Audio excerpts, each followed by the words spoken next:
जब कोई मनुष्य अपने शरीर को बहुत देर तक एक ही दिशा में घुमाता रहता है, तब इस प्रकार घूमने के वेग से उसे चक्कर आने लगते हैं और उसे सारी पृथ्वी ही घूमती सी नजर आने लगती है।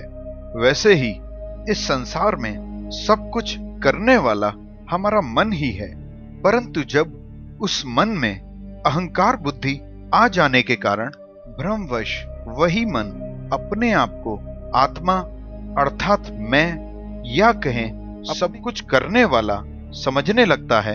इसलिए जो मनुष्य मन की मानी हुई अंतहीन इच्छाओं और महत्वाकांक्षाओं के चक्कर में पड़ा रहता है, वो अपनी मैं से कभी बाहर नहीं आ पाता। और इसके विपरीत जिस मनुष्य की समस्त इच्छाएं और आकांक्षाएं ही भगवान श्री कृष्ण से मिलन की ही हो, तब उसका मैं भी श्री कृष्णमय ही हो जाता है।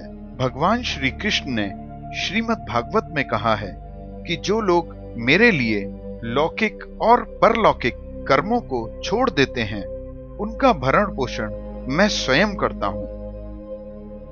एक बार भगवान श्री कृष्ण ने अपने परम सखा उद्धव जी को बुलाया और उनसे बोले, मेरे प्रिय सखा उद्धव, तुम ब्रज को जाओ, वहां मेरे प्रिय पिता माता नंद बाबा और यशोदा मैया हैं, उनको मेरा प्रणाम कहना।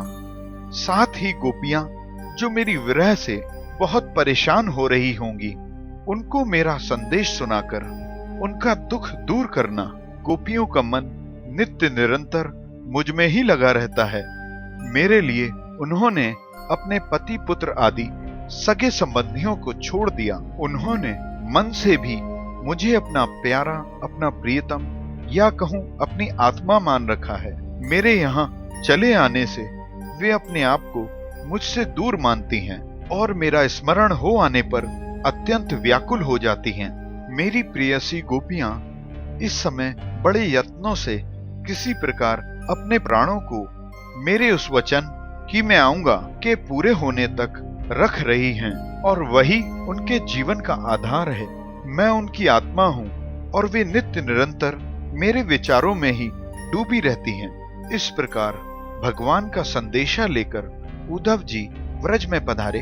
उनसे मिलकर नंद बाबा को बहुत प्रसन्नता हुई। उन्होंने उद्धव जी का भगवान श्री कृष्ण के समान ही आदर सत्कार किया। इसके पश्चात नंद बाबा ने उद्धव जी से देवकी और वासुदेव के हालचाल पूछे और कंस के कुकृत्यों पर भी चर्चा की। वे भी भगवान श्री कृष्ण के प्रति अपनी विरह वेदना को उजागर होने से नहीं रोक सके और उद्धव जी से पूछने लगे, प्रिय उद्धव, क्या श्री कृष्ण कभी हम लोगों को याद करते हैं? हमारे गोविंद अपने प्रिय बंधु बांधवों को देखने के लिए एक बार भी ब्रज आएंगे क्या? यदि वे एक बार यहाँ आ जाते तो हम कम से कम उनकी मनोहर मंद मंद मुस्कान और मुख कमल तो देख लेते। श्री कृष्ण का हृदय उदार है और शक्ति अनंत है। उन्होंने दावानल से, आंधी पानी से, वृषासुर से और अजगर आदि से एक नहीं अनेकों बार हमारी रक्षा की है। प्रिय उद्धव, श्री कृष्ण की यादें एक क्षण के लिए भी हमारे मन से ओझल नहीं होती और उन यादों में हम इतने डूबे रहते हैं कि हमसे कोई काम काज भी नहीं होता।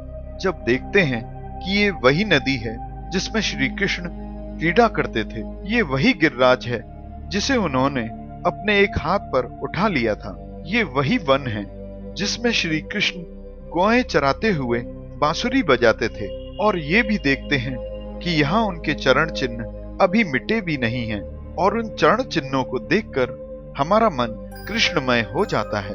नंद बाबा का मन भगवान श्री कृष्ण के असीम प्रेम के रंग में रंगा था। जब इस प्रकार वे भगवान की एक एक लीला का स्मरण करने लगे, तब तो प्रेम की बाढ़ आ गई और श्री कृष्ण से मिलने के लिए वे रुआंसे से हो गए। यशोदा रानी भी वहां बैठकर नंद बाबा की बातें सुन रही थीं। अपने लल्ला की एक एक लीला सुनकर वे भी अपने को संभाल न सकी और रोने लगी।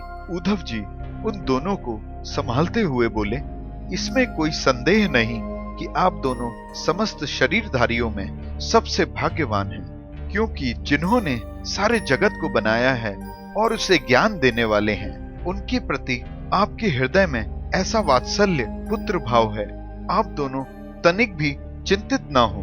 भगवत वत्सल यदुवंश शिरोमणि भगवान श्री कृष्ण थोड़े ही दिनों में व्रज को आएंगे और आप दोनों को आनंदित करेंगे।